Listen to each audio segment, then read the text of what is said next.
My daughter stole $75,000 from me, then invited me to the wedding she used it for. I didn't find out until the bank called.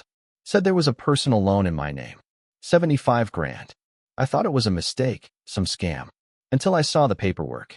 My name, my signature, my social security number, all forged. And the purpose? Wedding expenses. When I confronted her, she rolled her eyes and said, "You never use your credit anyway. You're just a weary old man." So I put on my best suit. And I walked into her wedding with 2 guests of my own. What happened next was rather unexpected. I will tell you everything. First, let me thank you for your continuous support. If you love stories like this one, support us by subscribing to this channel and comment where you are watching us from. It will be great to hear from you. Now let's jump into the details of what happened. I used to think the quiet life was enough. After my wife passed, I poured myself into building routine. Early mornings with the radio humming low, coffee in my dented old percolator, tending to the tomatoes out back, keeping the house just tidy enough to feel lived in but never messy. Some folks call that loneliness. I called it peace. My name's Harold Townsend, 65, retired lineman for the electric company, proud of every scar on these hands. I raised my daughter, Mia, alone after cancer took her mother when she was 10.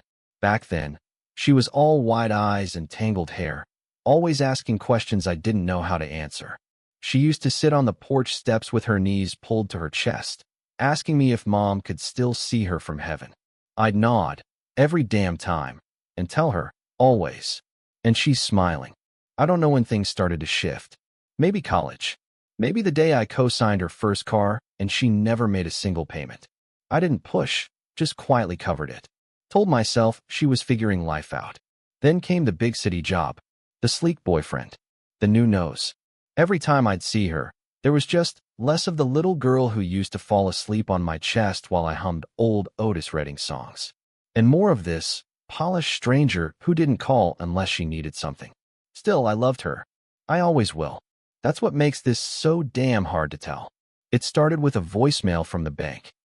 Nothing urgent, just a request for verification about a new account in my name. I frowned, paused the message, played it back twice. I hadn't opened any new accounts. Hell, I barely checked my own email. I preferred things on paper, in my hands, where I could read the fine print without scrolling or squinting. When I called back, the young man on the line was polite, chipper even. "Mr. Townsend, thank you for returning our call. We just need to confirm some details regarding the $75,000 personal loan processed under your name last week." I remember gripping the edge of the counter. "I'm sorry, say that again?" He did, slowly, patiently, and then he asked, "Would you like to verify the transaction now, or?" "No."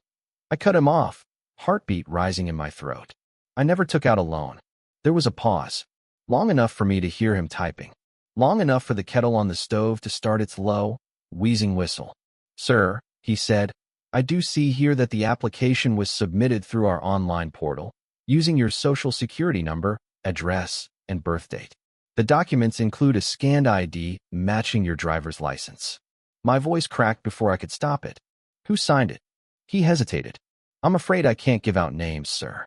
But the signature matches what's on file for your ID." My knees buckled. I sat down at the kitchen table, the cold from the wood bleeding through my jeans. "I never signed anything," I whispered. He offered to start a fraud investigation. I numbly agreed. He gave me a reference number, which I scribbled down on a napkin beside yesterday's crossword. I sat there for a long time after the call ended, staring at the phone, trying to make sense of what had just happened. I didn't sleep that night. The next morning, I drove down to the branch and met with a loan officer in person. She showed me the application, my name, my details, my signature, or what looked like it. But it wasn't mine. It was just close enough to fool a stranger. Then she showed me the loan purpose field, wedding expenses, and suddenly, all the dots connected like magnets snapping together in my mind. Mia's wedding, the one she'd been planning for months, the one I'd barely been involved in. She'd told me it was a private family-only affair and that the groom's parents were footing most of the bill. She'd asked me once, just once, about helping cover her dress. I told her I'd pitch in what I could, but things were tight on a pension. She hadn't responded. Now here it was, in black and white. She hadn't asked. She'd taken. I didn't call her right away. I needed to be sure. I went to her Instagram. The photos were all there: venue tours, food tastings, spa appointments. Hashtag lavish bride. One caption read, "Dreams do come true." I clicked on one picture, a sprawling view of a ballroom draped in crystals and soft golden light, and read the comments. "Can't believe your dad covered this for you. What a blessing." My chest tightened. I scrolled further. More comments like that. One even said, "Tell Mr. Townsend I'm free next summer if he wants to sponsor another wedding." That's when I picked up the phone. She answered on the third ring, chipper as ever. "Hey, Dad. What's up? I'm just heading into my dress fitting. Can we make it quick?" I didn't yell. I didn't cry. I just asked, "Why is there a $75,000 loan in my name, Mia?" Silence.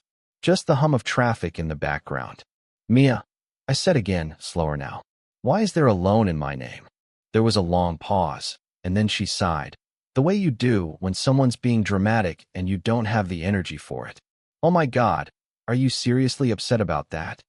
"I didn't authorize that loan," I said, voice shaking. "You forged my signature. I needed it, okay?" Everything was falling behind, and the florist wanted the full deposit. I tried to do it myself, but my credit's not great, and yours was just sitting there. Sitting there. I repeated, dumbfounded. "Dad?" she said sharply. "You never use it. You live like a hermit. What's the point of having good credit if you're not going to use it for something important?" I was stunned into silence. Then she added, cold as glass, "It's not like you're going to live forever. You're just a weary old man hanging on to pennies." I needed help. I took it. "It's fine." Something inside me cracked then. A slow, dull break that didn't bleed, didn't even ache at first. Just a quiet shattering of the image I'd been clinging to, my daughter, my baby girl, who used to fall asleep in my arms, now talking to me like I was nothing more than a relic with a good FICO score. I hung up without another word. And for the first time in my life, I began to feel angry, not just disappointed, not just heartbroken, but furious in a way that felt new and dangerous. I stared at the phone in my hand long after the call ended, her voice still ringing in my ears like leftover thunder. "You're just a weary old man." That phrase cut deeper than she knew. Or maybe she did know. Maybe that was the point. I didn't tell anyone that day. Not yet. I paced my living room until the sun set behind the maple tree in my front yard, casting the room in a warm orange haze. I sat in my recliner, rocking back and forth, the leather creaking beneath me. At one point, I picked up a photo off the bookshelf, the three of us at the state fair, Mia on my shoulders, cotton candy in one hand, her mama's hand in the other. That smile, that joy. How did we get here? The next morning, I called my brother, Louis. Now, Louis is the kind of man who says exactly what he means and never sugarcoats a damn thing. He's 4 years older than me, retired early from his accounting firm, and still wears slacks every day like he's expecting a client meeting. We hadn't talked in a couple of weeks, nothing unusual. But I knew if anyone would cut through the fog in my brain, it'd be him. He picked up with his usual gruffness. "You alive?" "Barely," I muttered. He paused. "What happened? Can I come over?" I asked. "I need to talk to you. In person." He didn't ask questions. Just said, "Doors open." I drove over, gripping the wheel harder than necessary. The ride was quiet. No radio. No hum. Just the ticking of my blinker and the occasional rattle of something in the glove box. Louis was waiting on the porch, cup of coffee in hand, reading the paper like always. He looked up, squinting at me. "You look like hell." "I feel worse." Inside, he poured me a cup and sat down across from me at the kitchen table, same one we used to eat cereal at as kids when Ma was still with us. I told him everything. The bank call, the loan, the forged signature, her reaction, every word. He didn't interrupt, just listened, jaw clenching tighter with every detail. By the time I finished, he set his cup down slowly and looked me dead in the eye. "That's not just wrong," he said. "That's criminal, Harold. She committed fraud." "I know," I whispered. "But she's my daughter." "She's a thief, Harold." The word stung. "She stole from you," he said again, slower. "That's not borrowing. That's not forgetting to ask. That's not youthful recklessness. That's identity theft. She broke federal law and smiled in your face while doing it." I lowered my eyes to the wood grain in the table. I don't want to ruin her life. And she was fine ruining yours, he snapped. Do you know what this could do to your credit? Your savings? God forbid something happens and you need a loan for your health, your house. He stopped, breathing hard. I raised her better than this, I said quietly. You did, he said. She chose this anyway. There was a long pause. Then Lewis leaned forward. So what are you going to do? I didn't answer. Because the truth was, I didn't know. For the next week, I tried to pretend like life was normal. I still went to the grocery store on Thursdays. Still watered the tomatoes. Still smiled and waved to the neighbor kids. But inside, I was rotting. The betrayal clung to me like mildew in the walls. I could feel it every time I checked the mail, wondering if another bill would come with my name, but her debt. The wedding was coming up, 2 weeks away, and I hadn't been given a role. No speech. No toast. Not even a father-daughter dance. She told me it was simpler that way. Now I knew why. She didn't want me too close. Not after what she did. I finally called the bank again, spoke with a fraud specialist. They walked me through the steps to file a report. Told me the process could take months. Maybe longer. That even if I pressed charges, it wouldn't wipe the debt immediately. I asked what would happen if I dropped it. Well, the woman said gently, then the loan remains active. And you're liable. Unless she voluntarily assumes it. Mia wasn't going to do that. Not voluntarily. That night, I sat in my garage, looking at my old tool chest. My suit was still in the plastic bag from my last wedding, my niece's. I hadn't worn it since, but I remembered how I felt in it. Crisp, presentable, like someone who still mattered. I laid it out across the hood of my truck and ran my hand over the fabric. I didn't know what I was going to do at the wedding. Not yet, but I knew I'd be there, and I wouldn't be coming empty-handed. I woke up 3 days before the wedding with a fire in my chest. It wasn't heartburn, though it damn well felt like it. It was something older, something angrier. I hadn't felt it since the day I buried my wife and swore I'd protect Mia with everything I had left. Only now, that promise felt twisted. I had protected her. Too much. So much that she thought stealing from me was a favor. I couldn't stop thinking about the look in her eyes on that call. Flat, annoyed, like I was the one being unreasonable. Not hurt, not ashamed, just inconvenienced. It's not like you're gonna live forever. Those words replayed in my head like a bad song stuck on loop. I sat down at the kitchen table and opened a blank notebook. For the first time, I wrote it all out. Not just what happened, but what it meant. What she'd taken from me wasn't just money or credit. It was trust, the last thread tying us together. And the way she saw me now, not as a father, but a tired old relic, was something I couldn't unsee. The doorbell rang around noon. It was Lewis. He looked at me, took one glance at the empty coffee mug, the stack of bank documents on the table, and said, "You planning something?" I nodded once. I'm not going to let her walk down that aisle thinking she can stomp all over me and smile for pictures while I eat rubber chicken in the back row. Lewis raised an eyebrow. So what's the move? I slid a folder toward him. Inside was a copy of the fraud claim, a printout of the loan agreement, and a notarized letter from my attorney, a former buddy from the electric company days who owed me a few favors, formally stating my intention to file unless restitution was made. I'm not pressing charges, I said. Yet, but I'm not letting it go either. He leaned back in his chair, impressed. You sure you want to do this at the wedding? I want her to see me, I said. I want her to understand that what she did has real consequences. Not just whispers and guilt. Public, visible ones. Like the ones she left me with. He nodded slowly. All right, then I'm coming with you. No, Harold, I need you somewhere else. That's when I told him the real plan. The day before the wedding, I got a text from Mia. Just a reminder, wedding starts at 3, ceremony first, then reception. Please be on time and wear neutral colors. The photographer doesn't want anything clashing with the palette. That was it. No, can't wait to see you. No, thanks for everything. Just a command. I stared at it for a full minute before I burst out laughing. Not because it was funny, but because if I didn't laugh, I might have screamed. The next morning, I got dressed slow. Took my time. The suit fit tighter around the middle than I remembered, but the shoulders were still solid. I polished my shoes, even though no one else would notice. Sprayed on cologne, Stetson, my wife's favorite, and adjusted my tie 3 times before it looked right. By 1:30, I was in the car, envelope in hand, heading toward the country club venue Mia had booked with my name. I didn't know what I expected to feel: nervousness, regret, fear, but mostly I just felt ready. Like I was finally stepping into a version of myself I'd neglected for too long. The parking lot was already packed. Expensive cars lined up like showpieces. I walked past rows of floral arches and crystal centerpieces that sparkled even in the shade. It looked like something out of a movie. A girl at the front table smiled. "Hi, can I help?" "I'm the bride's father," I said.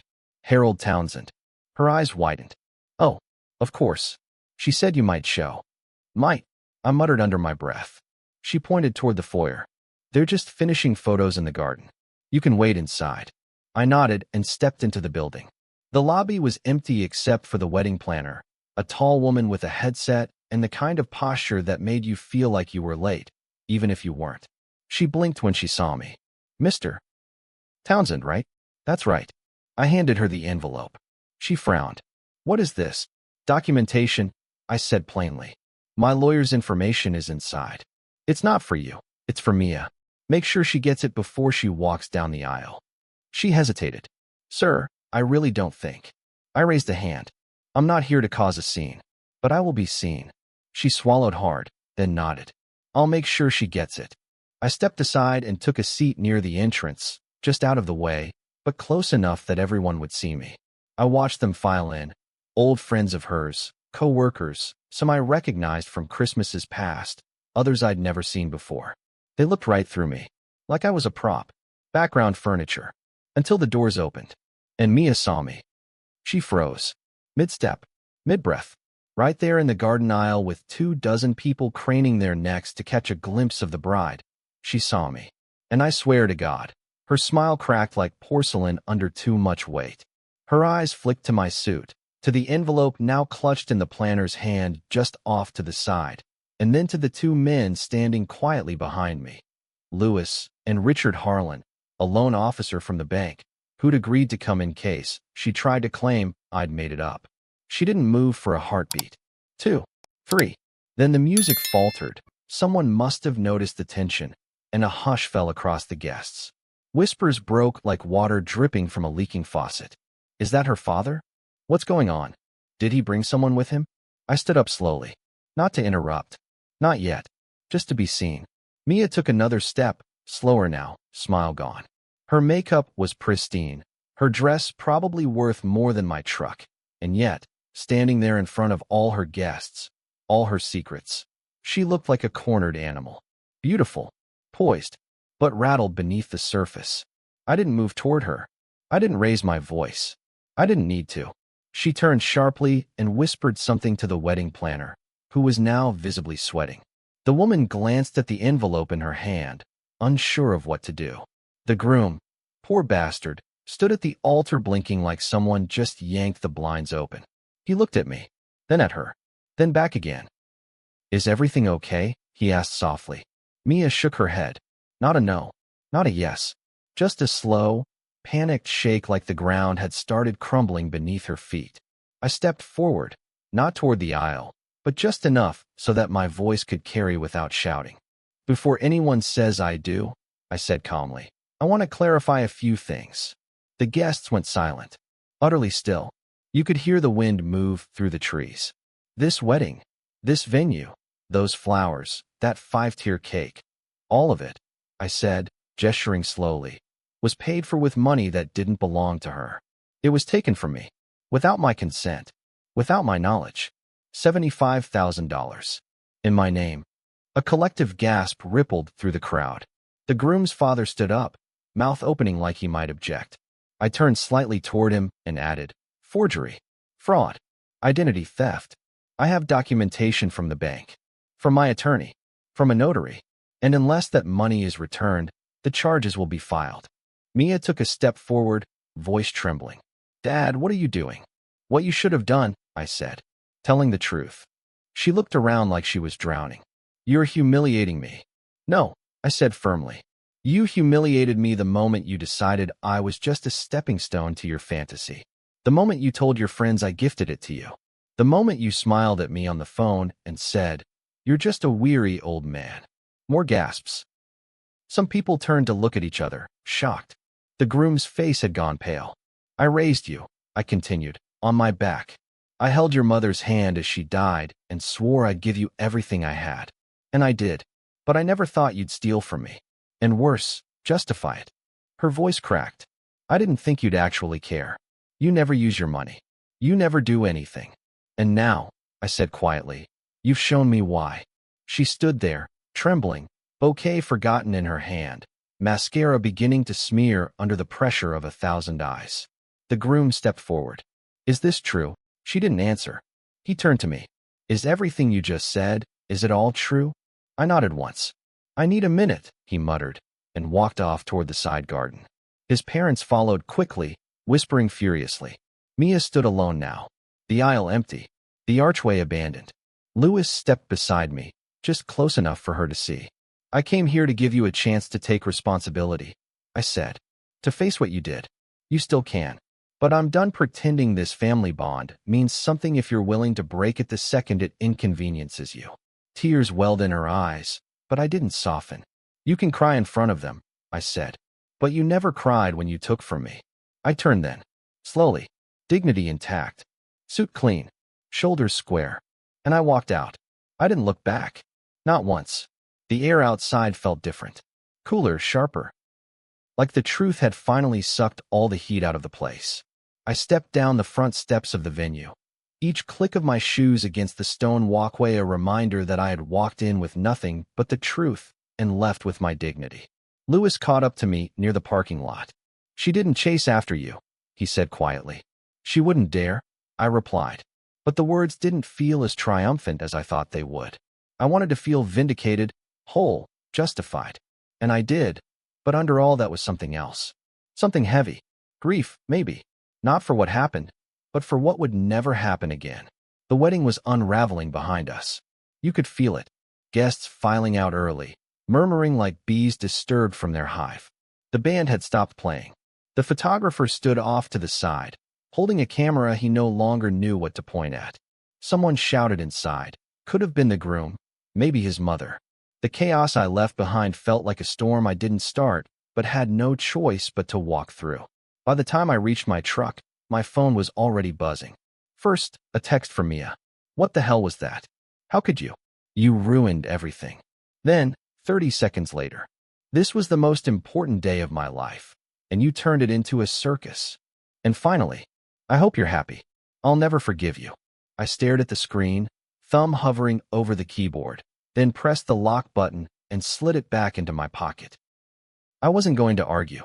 Not with someone who still didn't understand the difference between pain and punishment.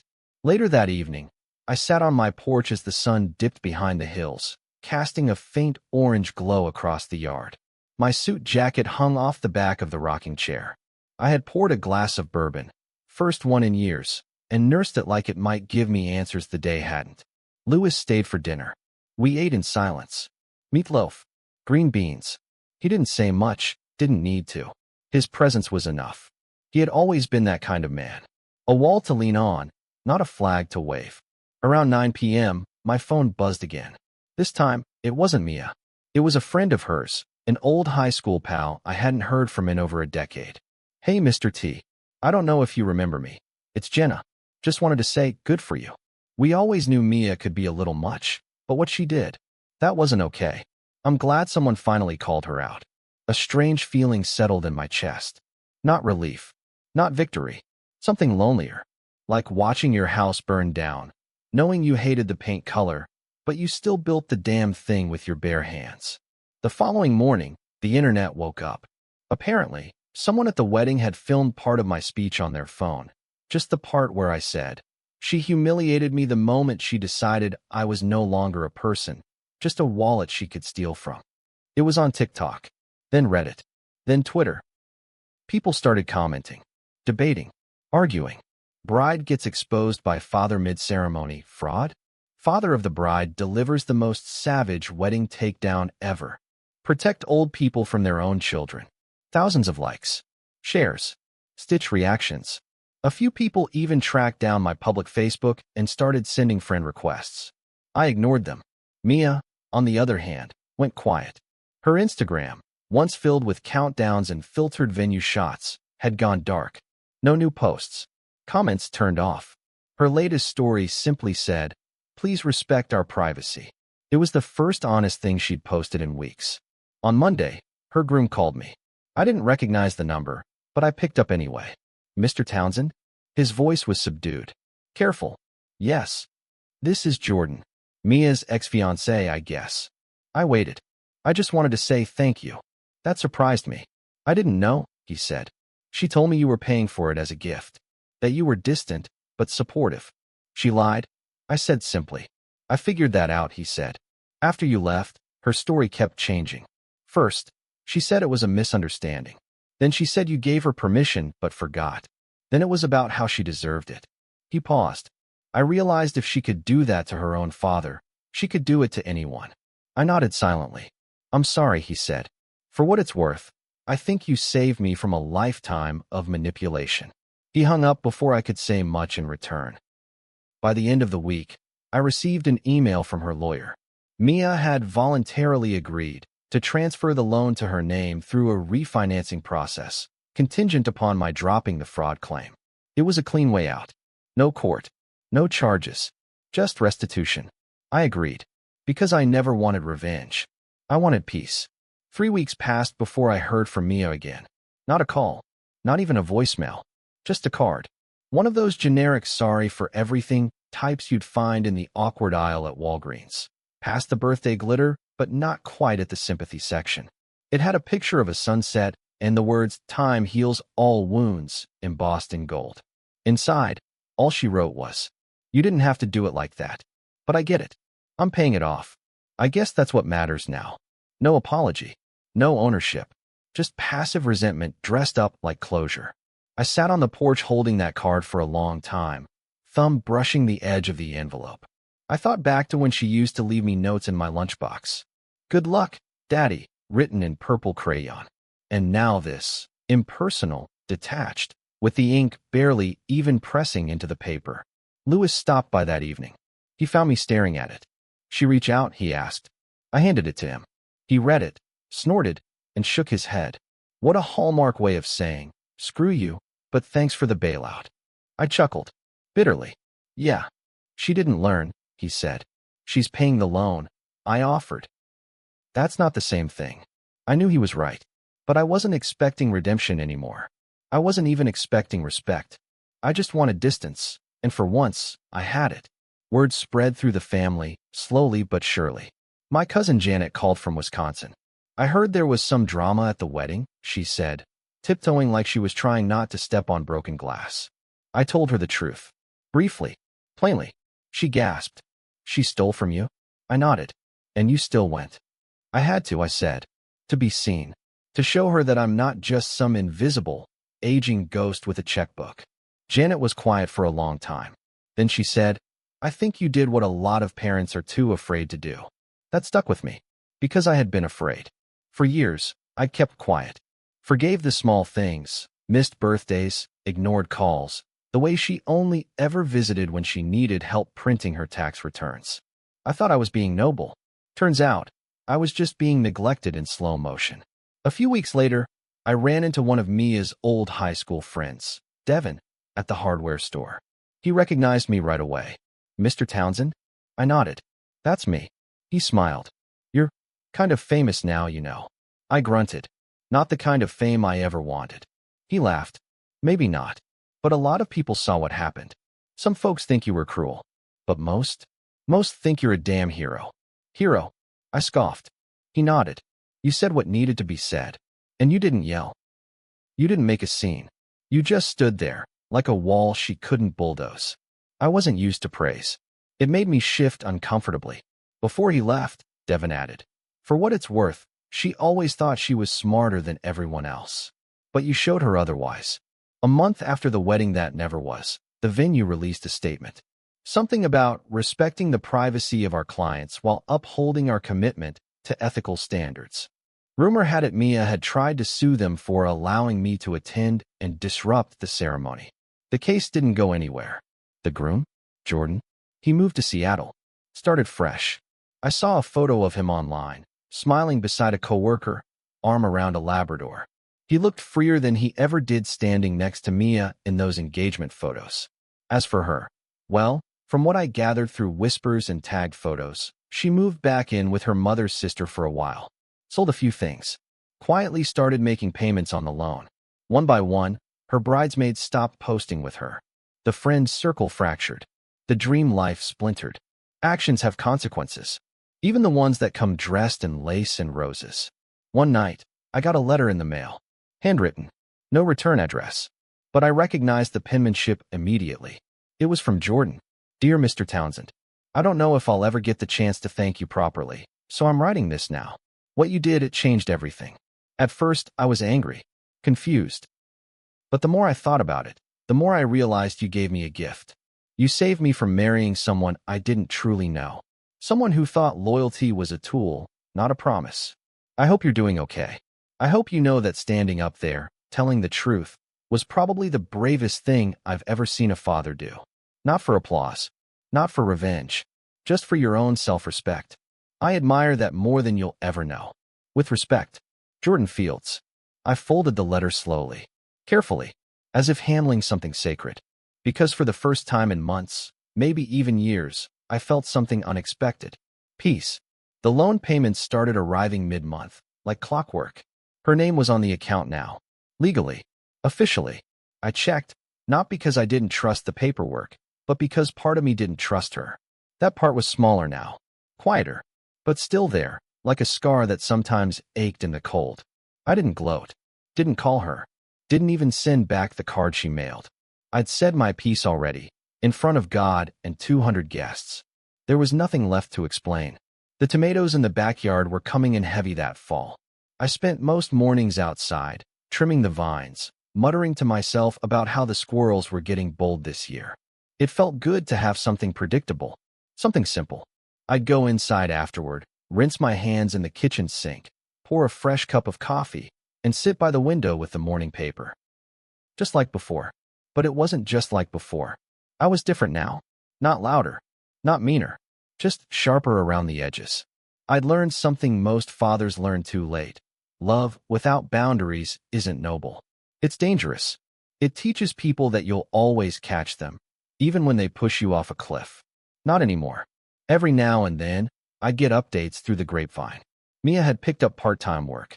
Her reputation had taken a hit, not because of what I did, but because of how she handled it afterward. The lies unraveled. The entitled tone backfired. Friends drifted. Her name became a cautionary tale in certain social circles. Don't be a Mia. There was talk of therapy, of her trying to start over. Good. I hoped she did. But I wasn't going to hold my breath waiting for redemption wrapped in a phone call. Some bridges you don't burn. You just stop maintaining them. One Sunday, a letter came. No return address, again. But I knew the handwriting wasn't Jordan's this time. It was Mia's. It wasn't long. 2 pages. Neat cursive. Painfully restrained. Dad, I've been thinking a lot about what you said. About what I did. I'm not ready to apologize. Not fully. I still feel hurt by how you did it. But I know I hurt you too. Probably worse. I didn't think you'd fight back. I thought you'd just take it. Like always. When you didn't, it scared me. Not because you yelled, but because you didn't. You just left. And I couldn't stop you.